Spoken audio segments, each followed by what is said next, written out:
This message is for everyone, for people watching on their phones, for journalists, for human rights defenders, for governments, and for anyone who believes civilians must never be targets. In the last weeks, Pakistan has carried out repeated air and artillery strikes inside Afghanistan, and they have not stopped at military sites. Afghan and UN sources report homes hit, fuel depots serving civilian and UN flights bombed, and more than 20 healthcare facilities damaged or destroyed. On the night they bombed the Omid Drug Rehabilitation Hospital in Kabul, Afghan officials say more than 200 admitted patients were killed, and over 400 people in total were killed or injured. This was a 2,000-bed hospital for people struggling with addiction. Sick, unarmed civilians under treatment, not fighters on a front line. Between late February and early March 2026, before this massacre, the United Nations had already documented at least 56 civilians killed and 129 injured in Afghanistan from cross-border fire and airstrikes, women and children making up many of the victims.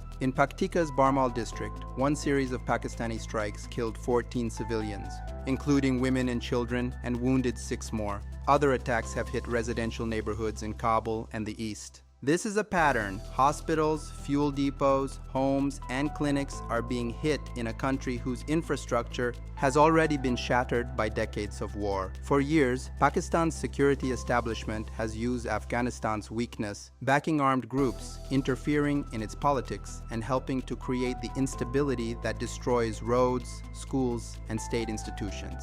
Today's attacks on hospitals and civilian infrastructure continue that same logic. A weaker, broken Afghanistan is easier to pressure and control. Under international humanitarian law, civilians, hospitals, and medical staff are protected. Intentionally attacking them or using tactics that are clearly indiscriminate and disproportionate are war crimes. When a known hospital is destroyed and more than 200 patients die in their beds, when dozens of homes and health centers are hit and entire neighborhoods flee, the world has a duty to call this what it is, a grave violation of the laws of war. So to everyone watching, do not let this be just another scroll-past story. Share it. Ask your media, your parliaments, your community leaders why a hospital full of patients was turned into a mass grave. Demand independent international investigations, accountability, and real protection for Afghan civilians. Silence today will only guarantee more bodies under the rubble tomorrow.